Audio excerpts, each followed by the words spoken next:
Hello నమస్తే. బేతపూడి శ్యామల గారు రచించిన మా నాన్నే నా హీరో అని కథను చదివేస్తాను, వినేసేయండి. పైన ఫ్లాట్ నుంచి పెద్ద పెద్ద కేకలు, అరుపులు, ఏవో విసిరేస్తున్న శబ్దాలు. మన పైన ఫ్లాట్లో ఆ గుంట వెధవ పద్దా చిన్న లేకుండా ఇంట్లో వాళ్ళని ఎడాపెడా వాయిస్తున్నాడు.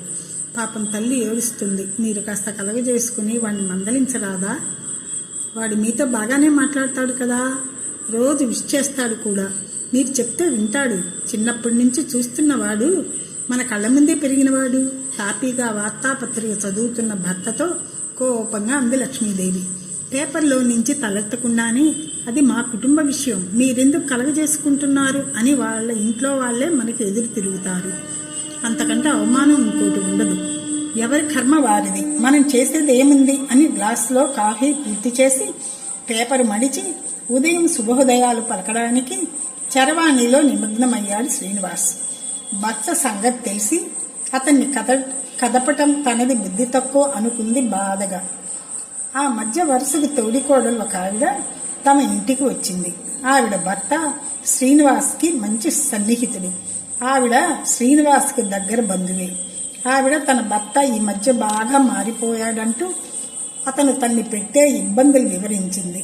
కాస్త తన భర్తకు నచ్చజెప్పమని, ఎదుగుతున్న పిల్లల ముందు ఇలా ప్రవర్తిస్తే పిల్లలు తమ ఇద్దరి మాట లెక్క చేయరని వాపోయింది. అంతా విన్న శ్రీనివాస్ ఆమెను ఓదార్చి ఆమెను కాస్త ఊరడించమని భార్యతో మెల్లగా చెప్పి తాను మేడ మీదకి వెళ్లిపోయాడు. తర్వాత కూడా ఆ విషయం ఎత్తలేదు. లక్ష్మీదేవి ఉండబట్టలేక, ఏమిటండి పాపం సీత అంత ఇదిగా మిమ్మల్ని బతిమాలింది వాళ్ళ ఆయనకి బుద్ధి చెప్పమని, మీరు మర్చిపోయారా? నిన్న కూడా అతనితో ఫోన్లో మాట్లాడారు, కానీ మీరు అసలు ఆ ప్రసక్తే తీసుకురాలేదు అని నిలదీసింది. చూడు లక్ష్మి, సీత క్షణికావేశంలో ఏదో మన దగ్గర బాధ వెళ్ళగెక్కింది. తర్వాతకి ఇంటికెళ్ళి అన్ని మనతో చెప్పినందుకు పశ్చాత్తాప పడుతుంది. మరో విషయం ఏమిటంటే, వాళ్ళు ఈపాటికే కలిసిపోయి ఉంటారు. వాళ్ళ ఆయన నాతో ఆ విషయం ఏం అనలేదు ఫోన్లో. మనం అనవసరం వాళ్ళ ఆయన నాతో ఆ విషయం ఏమి అనలేదు ఫోన్లో. మనం అనవసరంగా కెలికి సంసారం పాడు చేయడం ఎందుకు అన్నాడు. ఒళ్ళు మండింది లక్ష్మీదేవికి. తన భర్తది సాత్విక ప్రవృత్తి అనుకోవాలో ఎస్కేపిజం అనుకోవాలో అర్థం కాలేదో ఆమెకి. అప్రయత్నంగా గతంలోకి తన బాల్యంలోకి వెళ్ళింది మనసు. ఇదే సంఘటన ఒకసారి తను 10వ తరగతిలో ఉన్నప్పుడు తమ ఇంట్లో జరిగింది. తన తండ్రి రావుగారు రైల్వేలో పెద్ద ఉద్యోగం. ఆయన స్వభావమే వేరు. నాన్న పరోపకార బుద్ధి, పేరు పలుకుబడి తెలిసి రైల్వే ఉద్యోగి భార్య ఒక ఆవిడ పొరుగురు నుంచి వచ్చి తన భర్త పెట్టే బాధలు నాన్నతో చెప్పుకుని ఏడ్చింది. జీతం ఇంట్లో ఇవ్వడట. తాను పిల్లలు పస్తులు ఉంటున్నారట. ఆవిడకి అమ్మ కడుపు నిండా భోజనం పెట్టి ఒకరోజు తమ ఇంట్లో సేద తీర్చి పంపింది. నాన్న తనేం చేయాలో అది చేసేశాడు. ఆవిడ చేత రాతపూర్వకంగా ఫిర్యాదు చేయించి నెల నెల ఆవిడే భర్త ఆఫీసుకు వెళ్లి జీతం తీసుకునేటట్లుగా పైవారికి ఉత్తరాలు రాసి ఆ కుటుంబానికి దారి చూపించాడు. నాన్నది ఎంత గొప్ప వ్యక్తిత్వం! ఆయన తన తండ్రికి కుటుంబ భారంలో సాయపడటం కోసం చిన్నతనములోనే రైల్వే ఉద్యోగంలో చేరి నిజాయితీగా కష్టపడి అంచెలంచెలుగా ఉద్యోగంలో ఎదిగాడు. ఎక్కడ అన్యాయం జరిగినా సహించేవాడు కాదు. అవసరమైతే చేయి చేసుకుని మరీ బుద్ధి చెప్పేవాడు. ఒకసారి రైల్వే స్టేషన్లో ఎవడో రౌడీ ఒక అమ్మాయిని వేధిస్తుంటే వాణ్ణి తన్ని పోలీసులకు అప్పగించి ఆ అమ్మాయిని దగ్గరుండి క్షేమంగా రైలు ఎక్కించాట. అమ్మతో చెప్తుంటే వింది. ఇక అసహాయ స్థితిలో ఉన్న మహిళలకు, వృద్ధులకు ఉద్యోగాలు, పెన్షన్లు వగైరా లాంటి సహాయాలు నాన్న చేసినవే అనంతం. ప్రతిఫలంగా ఎవరైనా ఏమన్నా ఇచ్చినా తీసుకునేవాడు కారు. ఎవరికి భయపడే స్వభావము కాదు. మనం చేసే పని మంచిదైతే, మనం నిజాయితీ పరులమైతే ఎవ్వరికీ భయపడక్కర్లేదు అనేవారు అమ్మతో. అలాంటి నాన్నకి ఇలాంటి అల్లుడు దొరికాడు. దేనిలోనూ కల్పించుకోకుండా మనకెందుకే అనే స్వభావం లక్ష్మీదేవికి స్వభావంలో కొంత తండ్రి పోలిక వచ్చింది. అందుకే ఎక్కడైనా అన్యాయం జరిగినట్లు కనిపిస్తే నిలదీస్తుంది. కానీ పెద్దింటి స్త్రీగా తన పని తనకు తెలుసు. అలాంటి సమయంలో భర్త సాయం కోరుకుంటుంది. అతని మనస్తత్వం చూస్తే పూర్తిగా భిన్నం. తన భర్త చాలా మంచి ఉద్యోగంలో ఉన్నాడు. పెద్ద పెద్ద సేవా సంస్థల్లో సభ్యుడు. కానీ కళ్ళెదురుగా జరిగే అన్యాయాలు ఎందుకు ఖండించడు?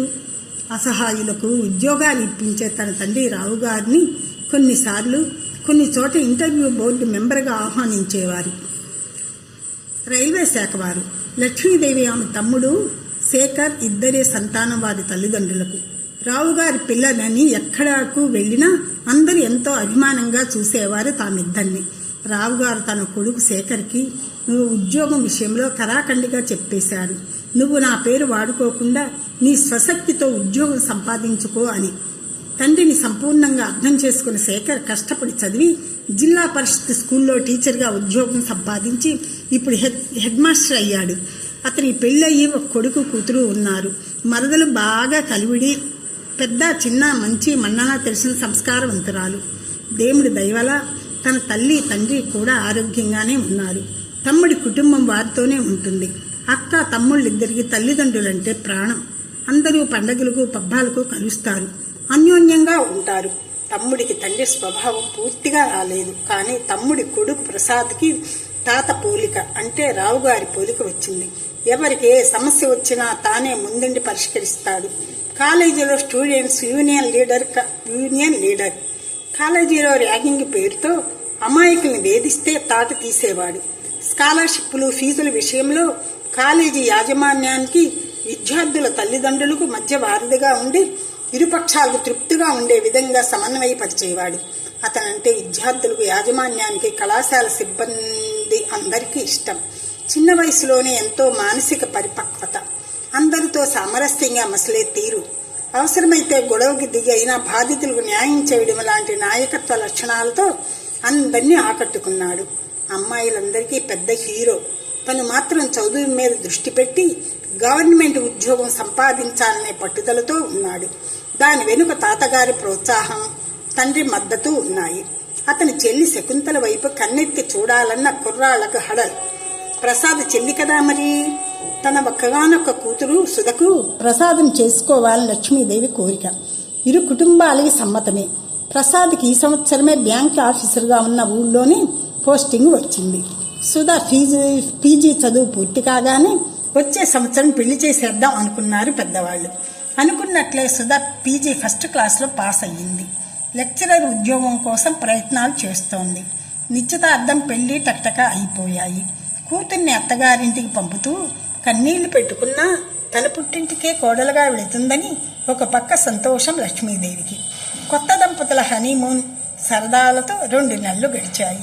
కూతుర్ని రోజు ఫోన్లో పలకరిస్తుంది లక్ష్మీదేవి. వారి అన్యోన్యత గురించి విని మురిసిపోతుంది. దసరా పండక్కి కూతుర్ని, అల్లుడిని, అతని కుటుంబాన్ని, అదే తన పుట్టింటి వారిని ఆహ్వానించింది. అంతా కోలాహలం, సందడి. లక్ష్మీదేవికి తృప్తిగా ఉంది.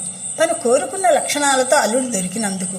ఆ రాత్రి వెన్నెల్లో డాబా మీద కూర్చున్న కూతురికి, అల్లుడికి పాలు, ఫ్లాస్క్, చీరుతిళ్ళు ట్రేలో పెట్టుకుని మెట్లు ఎక్కుతోంది లక్ష్మీదేవి. కూతురు అల్లుడితో ఏదో నిలదీస్తున్నట్లు గట్టిగా మాట్లాడుతుండటంతో అప్రయత్నంగా ఆగి సభ్యత కాదని తెలిసినా వినసాగింది. మీరు ప్రతి వాళ్ళతో కయ్యానికి కాలు దూవుతారు. ఇవాళ ప్రొద్దున పెరట్లో పాలవాడు పని మనిషిని కొట్టాడని మీరు వాడిని కొట్టినంత పని చేశారు.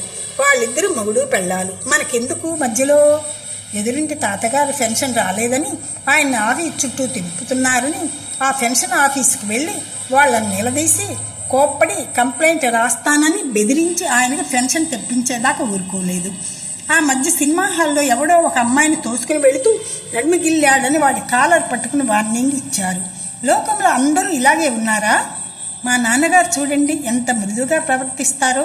ఎవరితోనూ ఆయన పోట్లాడటం, తిట్టడం చూడలేదు. అమ్మను కూడా ఏనాడు నొప్పించలేదు. అసలు ఆయన గొంతెత్తి గట్టిగా మాట్లాడటం అన్నదే తెలియదు.